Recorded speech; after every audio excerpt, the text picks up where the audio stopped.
Why now, and were you pushed out by your own party? Have they forced you to do this? No, really not. In fact, there are lots of tears today, you know. No, what we saw was a coming together of all of the numbers, you know. There was a confluence of a sort of consensus building, and yes, there have been polls, but there have been different numbers earlier. But it has become clear that people want change. They want a different government. What about your riding? I mean, you're in a neck-and-neck battle in your own riding. Are you going to stay on if you win? I'm going to serve the people of Don Valley West. I said that this morning. But if you win and you're the local MPP, are you going to stay on in that riding for 4 years? I'm going to stay on. I can't, you know, I can't predict the future. Why would Liberals continue to vote for the Liberals when you have conceded defeat? Would they not then fly in droves to the NDP? Well, you know, what we know is that there are lots of people who voted Liberal who don't really want to vote NDP.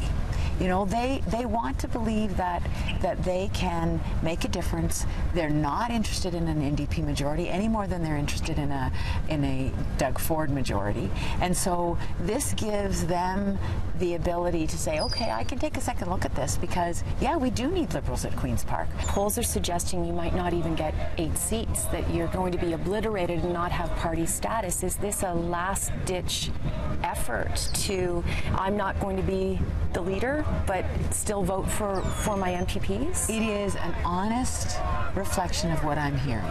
It's an honest reflection of what I believe to be the thing that can help us to get more Liberals to Queen's Park. So you think if you're out of the picture, more people will vote Liberal? Well, and I said in the debate, I said, I'm sorry that more people don't like me. I acknowledge that. You know, I acknowledge that for whatever reason, it makes it harder for people to vote Liberal because I'm the leader, you know? So what is that like to, like, how does, you know, that's got to be soul crushing.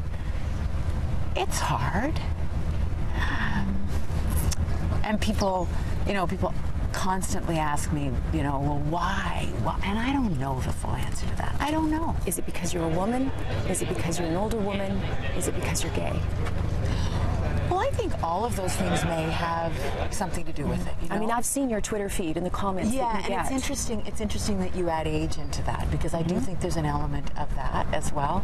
But there are other things at play, and I've said to you before, you know, I think that there are some tough decisions that I made that a lot of people didn't like. Hydro One. Is yep. that the one that turned people against you? It may be. It may be the lightning rod one. You know. I think they were mad because you didn't campaign on that, and then you did it without any warning, and people were angry because they felt you betrayed them. Well, and I campaigned on looking at our assets, but I didn't because we hadn't made the decision. We didn't know what we were going to do. We didn't know how we were going to get the money to build the transit and build roads and bridges, and it was after the election. I had said we were going to leverage assets. I had said that, but I hadn't been able to say, yeah, and this is what we're going to do with Hydro One. So, I mean, I'm proud of this government. I've been part of this government since day one. I'm proud of what we've done, but it's a long time, and so that was definitely that may be the number one going in challenge. Well, you know, people say the Liberals are corrupt, that they've wasted a lot of money, that their life is not better, that their taxes are higher, and they're angry. I've never seen this much anger amongst voters in an election before, and it seems to all be targeted at you. Well, and I have to, I just have to balance that with, there are a lot of people who are happy.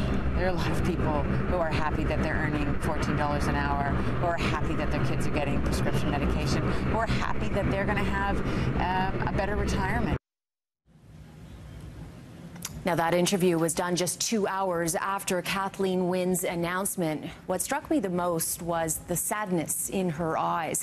And it's an unprecedented political move in this province, and it changes the entire dynamic of the election. Here's political strategist Jim Warren on who it will help or hurt.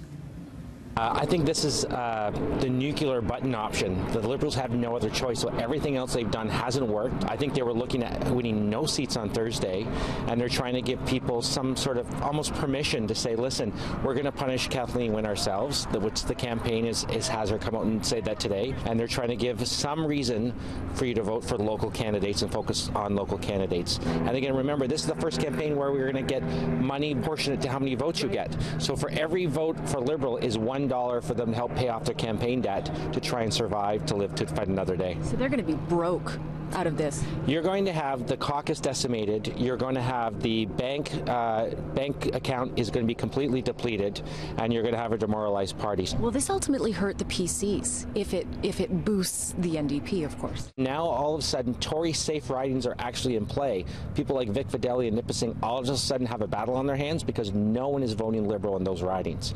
And so there's a real challenge for Conservatives that thought they had an easy go of it, thought they were going to win almost by acclamation. Their ridings are all of a sudden in play because the NDP have a chance when nobody votes Liberal.